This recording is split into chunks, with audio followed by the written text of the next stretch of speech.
Now, the journey to the BBI Constitution Amendment Bill 2020 has encountered legal hurdles, with 11 court cases filed so far challenging its contents and procedure of drafting the bill.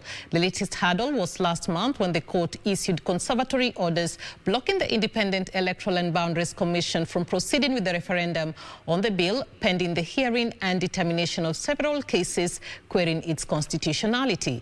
Sarafina Robi looks at some of the legal battles the document has faced. The Constitutional Amendment Bill 2020 has been a subject of a court battle, with 11 cases filed in court to block its implementation. 7 of the cases have since been consolidated before the High Court in Milimani.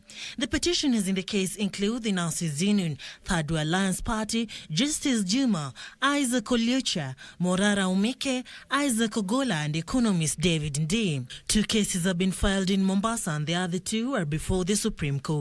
The cases in Milimani Court have up to 27 parties, prompting the court to consolidate the cases and set the hearing from the 17th to 19th this month.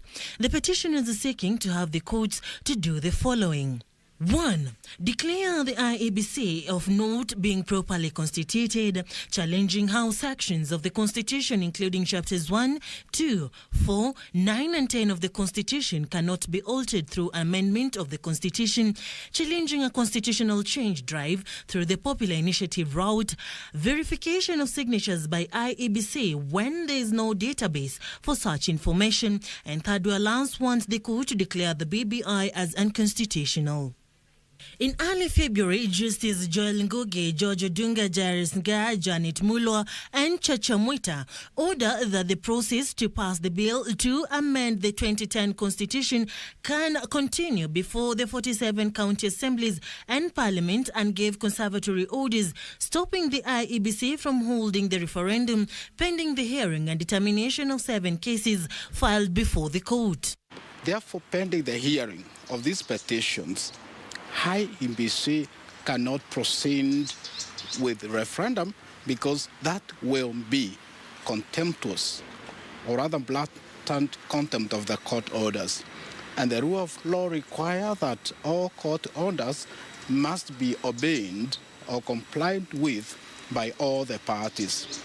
So what happens next after the approval by both houses, given the pending cases in court? Through the Attorney General, to put in a supplementary report affidavit in court and confirm to the judges that MCAs have approved, the Parliament has approved, and request for an early date. We will proceed swiftly and request the judges to either expedite the hearing of the petitions, or to vary, set aside, or vacate the conservatory orders that were granted by the court. Before the Supreme Court is a case where Makueni Governor Kivutha Kibwana joined Kericho and Nandi counties in seeking the court's interpretation on how the 2010 Constitution should be amended.